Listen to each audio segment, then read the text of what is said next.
ইসরায়েলে একের পর এক ক্ষেপণাস্ত্র হামলা, ইরানের তেল আবিব সহ বিভিন্ন শহরে ব্যাপক ক্ষয়ক্ষতি। সংযুক্ত আরব আমিরাত ও কুয়েতেও আক্রমণ। তেহরানের অস্ত্র উৎপাদন কেন্দ্রে ইসরায়েল ও যুক্তরাষ্ট্রের হামলা। সামরিক সক্ষমতা হারিয়েছে ইরান, জাতির উদ্দেশ্যে দেওয়া ভাষণে দাবি ট্রাম্পের। শিগগিরই যুদ্ধ শেষ করার ইঙ্গিত মার্কিন প্রেসিডেন্টের। And we are going to finish the job, and we're going to finish it very fast. We're getting very close.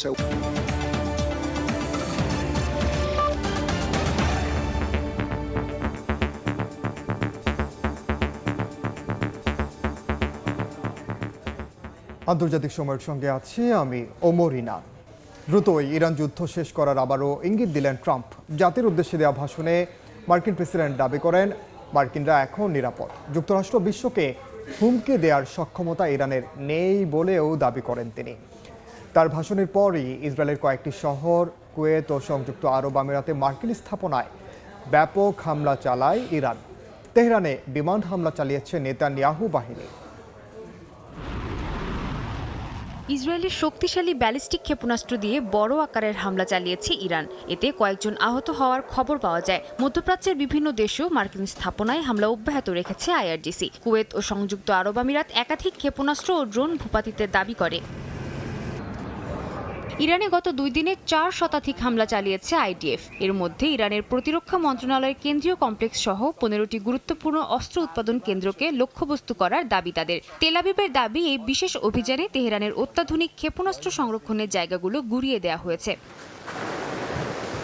এদিকে স্থানীয় সময় বুধবার রাতে ইরান ইস্যুতে প্রথমবারের মতো জাতির উদ্দেশ্যে ভাষণ দেন মার্কিন প্রেসিডেন্ট ডোনাল্ড ট্রাম্প। বহুল প্রতীক্ষিত ভাষণে ট্রাম্প মার্কিন জনগণকে আশ্বস্ত করেন ইরান যুদ্ধ সমাপ্তির পথে। সুনির্দিষ্টভাবে আর মাত্র 32 দিন পর ইরান কারোর জন্য হুমকি হতে পারবে না বলে দাবি করেন তিনি।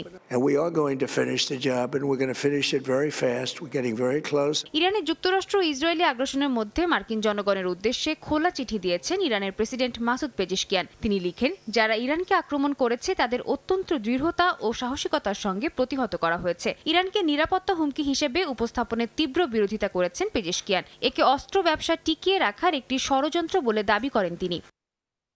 সাদিয়া তাসনিম, সময় সংবাদ।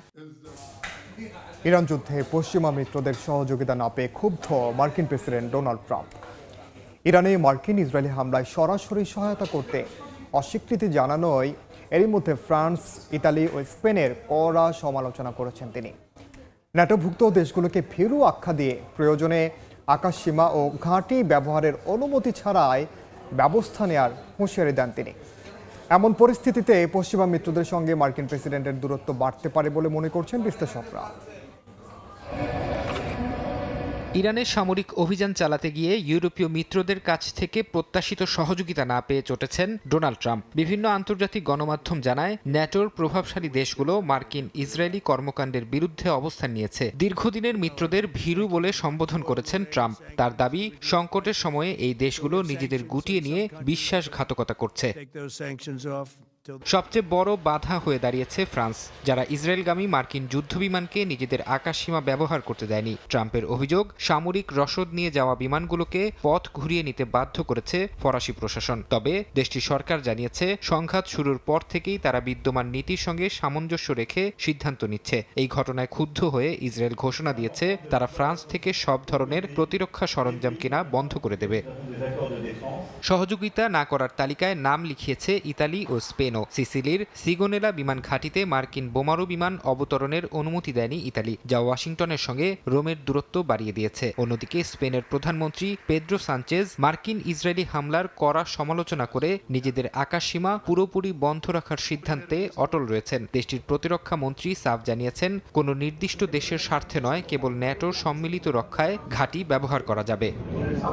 মিত্রদের ওপর চাপ বাড়াতে ট্রাম্প এখন জ্বালানি